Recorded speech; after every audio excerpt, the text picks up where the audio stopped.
देखिए 2018 के इलेक्शन जीतने से पहले इमरान खान IMF प्रोग्राम के हवाले से क्या कहा करते थे। हमने कभी ना अमेरिका ना IMF किसी से भिखारियों की तरह कर्जे नहीं लेने। ये कभी उम्मीद ना रखना अगर इमरान खान का आपका प्राइम मिनिस्टर हो तो भागा फिरे दुनिया में पैसे मांगते हुए मैं खुदकुशी कर दूंगा बिना पैसे मांगे। इमरान खान मर जाएगा, कभी पैसे नहीं मांगेगा। ये जो कर्जे लेते जा रहे हैं और हमारे हाथ बांधते जा रहे हैं कर्जों की वजह से, क्योंकि कोई कुछ करने की जरूरत नहीं है। बड़े बड़े मुल्कों को कर्जे दे के हमें कंट्रोल कर सकते हैं, जो चाहे वो करवा सकते हैं। जंजीरें बंध रही हैं हमारे हाथों पे, हम गुलाम बनते जा रहे हैं। और फिर हुकूमत में आने के बाद भी तहरीक इंसाफ की हुकूमत पर तनकीद होती रही कि IMF के प्रोग्राम में जाने में देर की जा रही है, मगर उस वक्त के वजीर खजाना दिफा करते रहे। मुआहदा सिर्फ उन शराइत के ऊपर होना चाहिए जो पाकिस्तान की मईशत और पाकिस्तान की बेहतरी के लिए जरूरी है। इसलिए हम जल्दी नहीं कर रहे। IMF के पास जाएंगे तो उन शराइत के ऊपर जाएंगे जो पाकिस्तान की अवाम की बेहतरी में हो। अगर वो शराइत नहीं मिलेंगे तो यह भी आपको बता दूं, और ये बाकी सारे अंग्रेजी बोलने वालों को, ये खुददार कौम है। इंशाअल्लाह ताला वो फैसले करेंगे जो हमारे ख्याल में अवाम की बेहतरी के लिए हैं।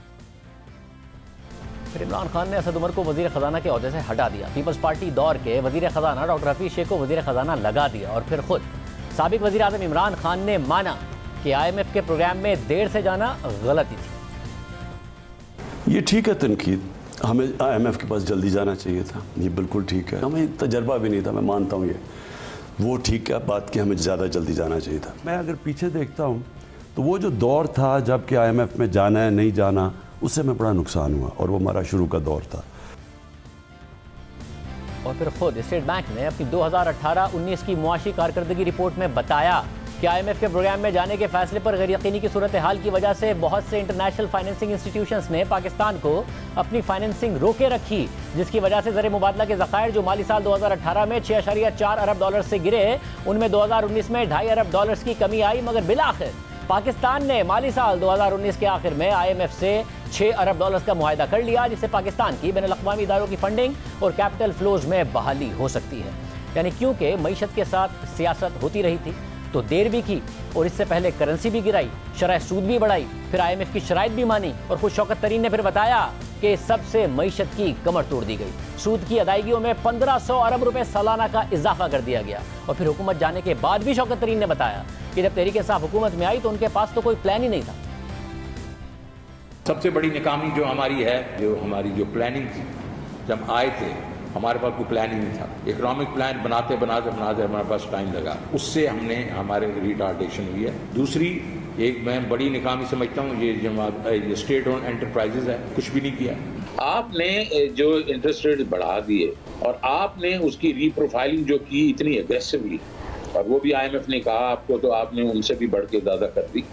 उसने कुछ 15 से 1600 अरब रुपए का एडिशनल इंटरेस्ट आपके ऊपर बोझ डाल दिया एनुअली।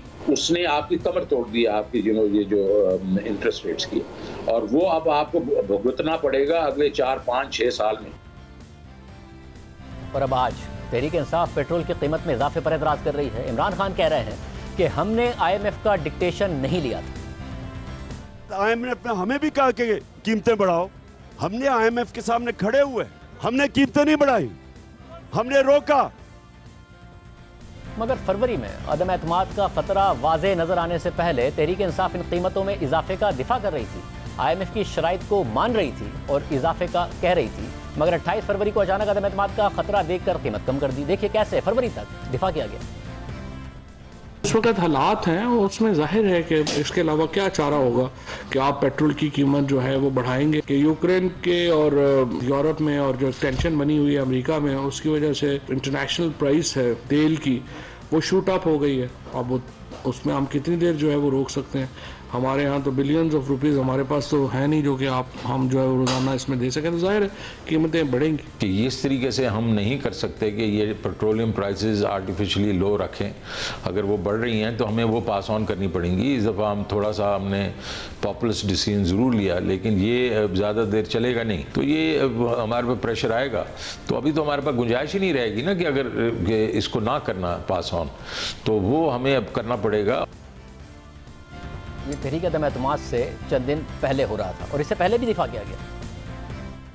मैं आज आपको कह रहा हूं कि हमें पेट्रोल बढ़ाना पड़ेगा, क्योंकि हम अगर पेट्रोल नहीं बढ़ाते तो हमारा खसारा बढ़ता जा रहा है और खसारा आगे बोझ पड़ा हुआ है हमारे कर्जों के ऊपर जिनका सूद देना पड़ता है, तो हमें थोड़ा पेट्रोल की कीमत बढ़ानी पड़ेगी। अब कुछ चीज़ें बैनुल-अक़वामी होती हैं, इन आलमी मंडियों से ताल्लुक़ रखती हैं, उसमें हुकूमत पाकिस्तान अगर पहले ही टैक्स फॉर एग्ज़ाम्पल PDL 0 कर चुकी है तो अब मज़ीद उसको कम करने की गुंजाइश रही नहीं है, इसलिए हमें कुछ हिस्सा इस आलमी मंडी में जो तेल की कीमत बढ़ी है लोगों पे पास ऑन करना पड़ा है।